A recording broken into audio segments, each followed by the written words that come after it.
Students, good morning. आप सभी ठीक तरह से होंगे। हम आज फिर अपना जो फिजिक्स का नेक्स्ट पार्ट है, हमने पिछली वीडियो में पढ़ा था कि आवेश की उत्पत्ति कैसे हुई, कहाँ से हुई। आज हम इन कुछ टॉपिक को कवर करेंगे। पहला हमारा टॉपिक होगा आवेश की उत्पत्ति का सिद्धांत।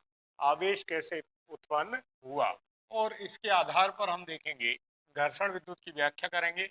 इसके बाद हम बात करेंगे चालक क्या होता है, विद्युत रोधी क्या होता है और अर्धचालक क्या होता है।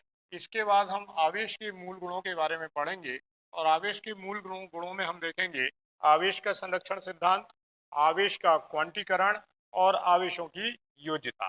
तो हम चलते हैं अपने पहले पॉइंट की ओर, आवेश की उत्पत्ति का सिद्धांत। तो आवेश की उत्पत्ति के सिद्धांत को जानने के लिए हमें थोड़ा सा रसायन विज्ञान की तरफ जाना होगा और रसायन विज्ञान को समझना होगा। यह जो संसार है, यह दो चीजों से मिलकर बना होता है। एक तो ये जो पूरा विश्व है, ये जो पूरा ब्रह्मांड है, ये केमिस्ट्री के हिसाब से दो चीजों से मिलकर बना है। पहला जो है, एक तो है आपका द्रव्य। द्रव्य जिसे हम इंग्लिश भाषा में मैटर कहते हैं, द्रव्य। अब द्रव्य क्या होता है, एम ए, ये लिक्विड नहीं है, MATTER, द्रव्य। और दूसरा आता है आपका ऊर्जा। ऊर्जा, इस संसार में बहुत सारी ऊर्जाएं होती हैं, आपने नाम सुना होगा। स्थितिज ऊर्जा, गतिज ऊर्जा, घर्षण ऊर्जा, विद्युत ऊर्जा, ये जितनी भी सदावकी ऊर्जा, रासायनिक ऊर्जा, सारा का सारा जो कलेक्शन है, ये किसके अंतर्गत आ जाता है, आपका ऊर्जा के अंतर्गत आ जाता है। अब यहाँ पे आता है द्रव्य। तो ऊर्जा के अलावा इस संसार में जो कुछ भी है, वो सारा का सारा क्या है, आपका द्रव्य है। अब द्रव्य को आगे जो है केमिस्ट्री में क्लासिफाई किया गया, आगे डिस्ट्रीब्यूट किया गया। तो इन्होंने जो है रासायनिक रूप से बांटा कि भाई आपका तत्व है, यौगिक है, और उन्होंने बताया कि आपका मिश्रण है। खैर, हम इस ओर नहीं जाते, हम यौगिक की ओर, तत्व में ही रहते हैं। और तत्व में जो है बताया कि जितने भी प्रकृति में जितने भी तत्व, यौगिक या पदार्थ का है, ये हैं, ये क्या होते हैं, छोटे छोटे से कणों से मिलके बने होते हैं। और उन कणों को इन्होंने क्या कहा, अणु कहा। क्या कहा, मॉलिक्यूल और अणु कहा। और अणु से भी छोटा जो कण होता है, उसे क्या कहा, परमाणु कहा। अर्थात पदार्थ का सबसे छोटा जो कण होता है, उसे हम क्या कहते हैं, परमाणु या परमाणु कहते हैं। अर्थात ऐसा कण जिससे छोटा कोई कण हो ही नहीं सकता, उसे कहा, क्या कहा, परमाणु कहा। परमाणु के बारे में शुरुआत में बताया कि परमाणु अविभाज्य है, अर्थात परमाणु को विभाजित नहीं किया जा सकता। एक ही प्रकार के पदार्थों के परमाणु एक जैसे, एक ही प्रकार के तत्वों के परमाणु एक जैसे, और दो प्रकार अलग अलग पदार्थों के परमाणु अलग अलग होते हैं। अब ये कहा कि परमाणु को विभाजित नहीं किया जा सकता, लेकिन आगे जब डिस्कवरी हुई तो ये देखा गया कि परमाणु को भी 3 कणों में विभाजित कर दिया गया, जिन्हें हम पदार्थ के मूलभूत कण भी कहते हैं। और ये कण कौन कौन से लिए, इन्होंने कहा कि ये एक होता है प्रोटॉन, दूसरा जो कण है वो क्या है, आपका इलेक्ट्रॉन, और तीसरा जो कण है उसे इन्होंने बताया क्या है, न्यूट्रॉन। तो प्रत्येक परमाणु, प्रत्येक तत्व और यौगिक का जो भी परमाणु है, वो 3 प्रकार के कणों से मिलकर बना होता है, जिन्हें हम क्या कहते हैं, प्रोटॉन, इलेक्ट्रॉन और न्यूट्रॉन। अब हमारा जो परमाणु वो कैसा है, परमाणु जैसे हमारा सौरमंडल है। हमारा सौरमंडल क्या होता है, सेंटर में क्या होता है, ये सूर्य है, सन है। तो यहाँ पे क्या होता है, सेंटर में क्या होगा, केंद्र में नाभिक होता है। वो नाभिक के चारों ओर बहुत सारी क्या होती हैं, कक्षाएं होती हैं। और इन्होंने बताया जो नाभिक है, नाभिक के अंदर 2 प्रकार के कण पाए जाते हैं। एक होता है प्रोटॉन और दूसरा जो होता है न्यूट्रॉन। हम दूसरी भाषा में कह सकते हैं कि नाभिक 2 प्रकार के कणों से मिलकर बना होता है, प्रोटॉन और न्यूट्रॉन।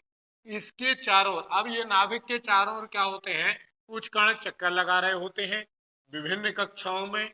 इन कक्षाओं में, जैसे सूर्य के चारों ओर विभिन्न कक्षाओं में सारे के सारे ग्रह आते हैं, उसी तरीके से कुछ कण नाभिक के चारों ओर क्या कर रहे होते हैं, चक्कर काट रहे होते हैं। और इन कणों को इन्होंने क्या कहा, इन कण को कहा इलेक्ट्रॉन। मतलब हमें सीधी बात समझ में आ गई कि कोई भी परमाणु है उसमें तीन प्रकार के कण पाए जाते हैं, प्रोटॉन, न्यूट्रॉन और इलेक्ट्रॉन। और जो प्रोटॉन और न्यूट्रॉन को साथ में लेके चलते हैं उसे क्या कहते हैं हम, नाभिक। मतलब नाभिक के अंदर प्रोटॉन होता है और न्यूट्रॉन होता है, इलेक्ट्रॉन चारों ओर चक्कर लगाते हैं। अब क्या है, प्रोटॉन को जो है धन आवेशित माना जाता है। कैसा माना जाता है, धन आवेशित। तो धन आवेशित कण क्या है, प्रोटॉन है। इलेक्ट्रॉन को क्या मानते हैं, ऋणावेशित मानते हैं। और न्यूट्रॉन जो है उसे उदासीन कण माना जाता है, अर्थात इस पर कोई आवेश नहीं होता। तो किसी भी परमाणु में जितने प्रोटॉन होते हैं उतने ही इलेक्ट्रॉन। अगर कोई परमाणु इलेक्ट है, कोई तत्व है, तो यह सदैव उदासीन अवस्था में होता है। तो यहाँ पे प्रोटॉनों की संख्या हमेशा किसके बराबर होती है, इलेक्ट्रॉनों की संख्या के बराबर होती है।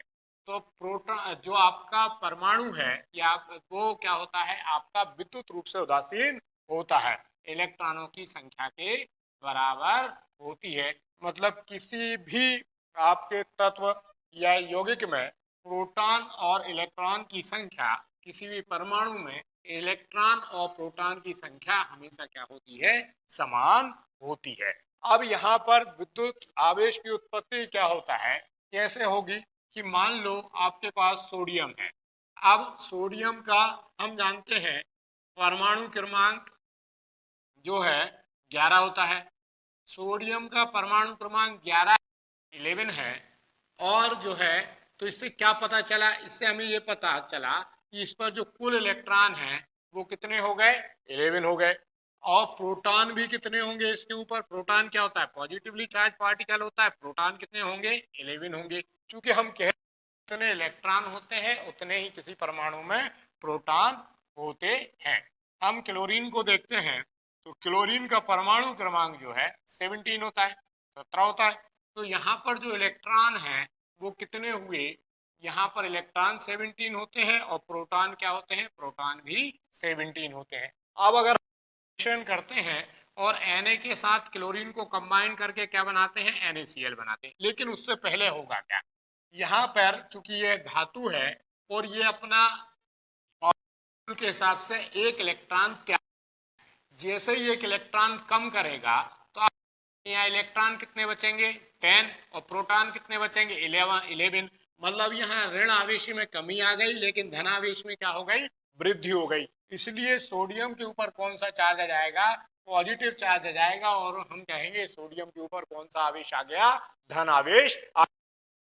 इलेक्ट्रॉन सपोज करो क्लोरीन के पास आ गया तो ये क्या हो गया, ऐड हो गया। तो यहाँ क्या हुआ, ऋण आवेश में वृद्धि हो गई। तो ऋण आवेश में वृद्धि हो गई मतलब यहाँ क्या हुआ, क्लोरीन के ऊपर कौन सा आवेश आ गया, ऋण आवेश हो गया।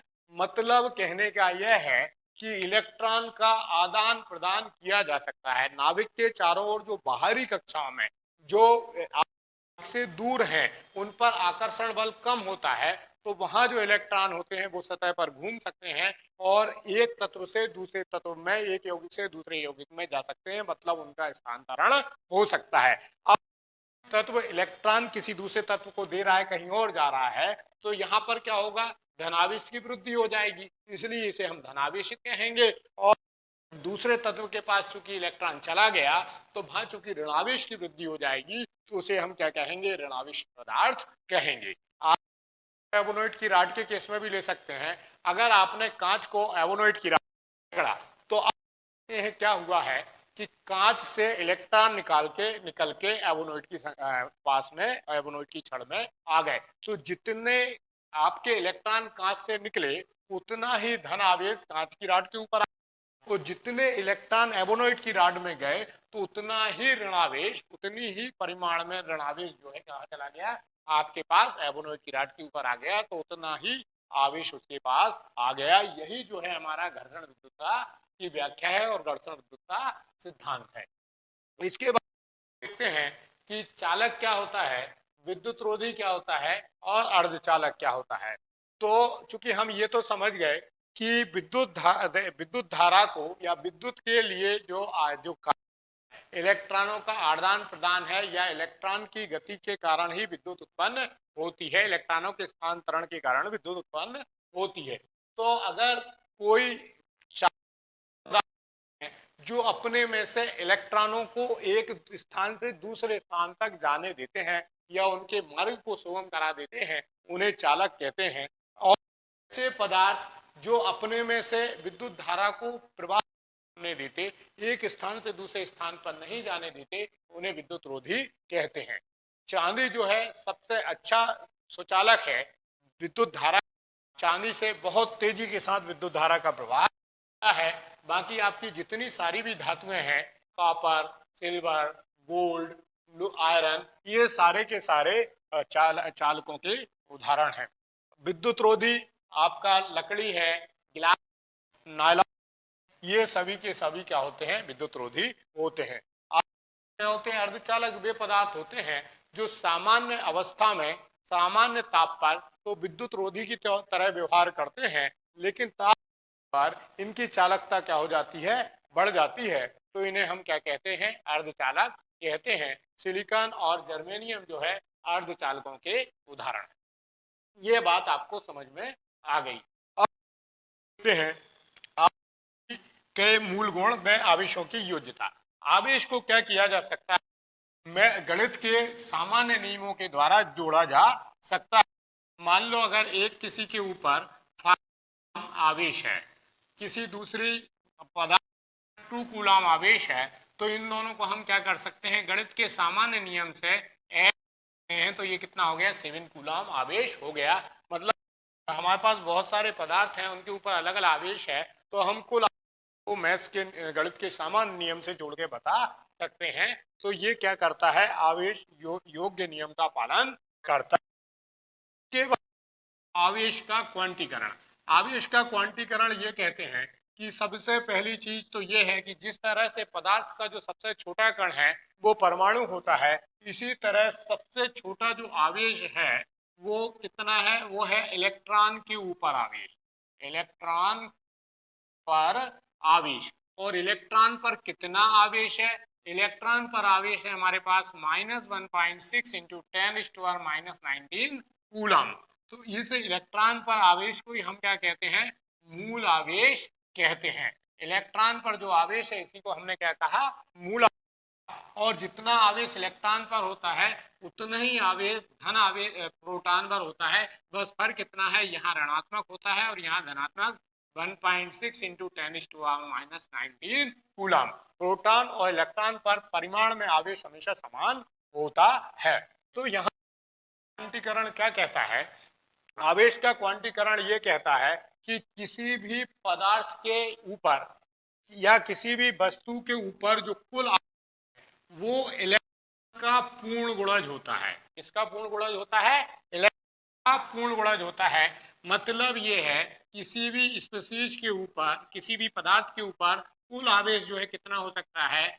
Q बराबर N हो सकता है, जहां N जो है 1 2 3 4 अर्थात संख्या हो सकती है, लेकिन जो N है कभी भी 2/1/√2 इत्यादि नहीं हो सकता। ये वैसा ही है जैसे आपसे कोई पूछे कि आपके परिवार में सदस्यों की संख्या कितनी है, तो हम एक के क्या है? पूर्ण गुणज हैं, हम कहेंगे 5 है।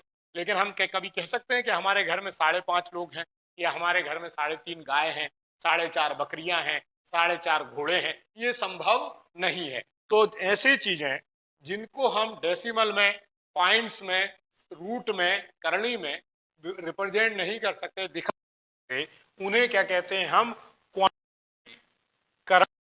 इस फिनोमेना को क्या कहते हैं? हम क्वांटीकरण कहते हैं। तो का सिद्धांत यही कहता है कि किसी वस्तु के ऊपर जो कुल आवेश है वो Q बराबर N होता है, जहां पे E इलेक्ट्रॉन के ऊपर आवेश है जिसका मान 1.6 इंटू 10⁻⁻19 कूलम होता है, और N हमेशा पूर्ण संख्या होगी। यह है आवेश का क्वांटीकरण। इसके बाद आता है आवेश के संरक्षण का सिद्धांत। तो हमने सभी, अगर आप हिंदू हैं तो गीता के अध्याय 2 में और 23वें श्लोक पर लिखा हुआ है कि आपको ना आती है, ना को हवा सकती है, ना आत्मा को जल गीला कर सकता है। आप जो है सनातन है, इसका भी अंत नहीं होता, यह रूप से दूसरे रूप में परिवर्तित होती रहती है। जिस प्रकार आप कपड़े पुराने पर उनको बदल दूसरे कपड़े पहन लेते हैं, इसी तरह हमारे शरीर को पुराना हो जाता है, उसको त्याग कर नया शरीर ग्रहण कर लेती है। कहने का अर्थ यह है कि आत्मा अमर है। तो यहीं से जो कॉन्सेप्ट है वो आवेश के केस में आया, ऊर्जा के केस में आया। साइंटिस्ट ने कहा कि ऊर्जा को ना तो उत्पन्न किया जा सकता है, नष्ट किया जा सकता है, इसे एक रूप से दूसरे रूप में बदला जा सकता है। द्रव्य पदार्थ ना तो उत्पन्न किया जा सकता है, ना नष्ट किया जा सकता है, इसे एक रूप से दूसरे रूप में बदला जा सकता है। इसे आइंस्टीन ने बाद में झुठला दिया था। तो इसमें लेकिन यह बात सत्य है कि आवेश को ना तो उत्पन्न किया जा सकता है, ना ही नष्ट किया जा सकता है, इसे एक रूप से दूसरे रूप में बदला जा सकता है। हम इसे दूसरे शब्दों में कह सकते हैं कि किसी पृथकृत निकाय या बिलगित निकाय, पृथकृत मतलब अलग सलग, किसी जो या तो बिलगित निकाय पर जो कुल आवेश है वो हमेशा संरक्षित होता है, ना तो वह कम किया होता है ना ही बढ़ता है। जैसे हम घड़ी का सेल मार्केट में रखा रहता है तो उसमें जितना आवेश कंपनी भर के देती है उतना ही आवेश होता है, जब तक कि उसे सर्विस में उपयोग में ना लाया जाए। किसी और क्लास में इसके बाद पढ़ेंगे। मेरे चैनल को अगर आप तो के से आए हैं तो सब्सक्राइब कर लीजिएगा। फिजिक्स के इसी तरह के हिंदी मीडियम के बच्चों के लिए मैं वीडियो बनाता रहूँगा। जय हिंद, जय भारत, जय विश्वनाथ।